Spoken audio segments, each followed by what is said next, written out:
Hello and welcome to the channel. In today's video, I will guide you through the process of adding a post in the IMDb app on your Android phone. Whether you have a question, idea, or feedback, I will show you exactly how to share your thoughts using the app's support feature. First, open the IMDb app on your Android phone. Next, tap on your profile icon or go to the Account section.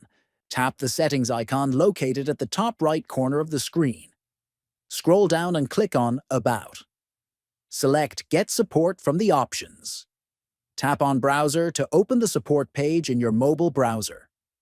At the bottom, click the plus icon to create a new post. Choose the type of post you want to make: question, problem, idea, or praise.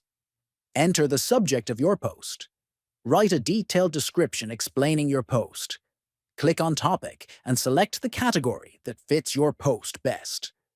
Tap the Post button at the bottom to submit your message. That's how you add a post in the IMDb app on Android.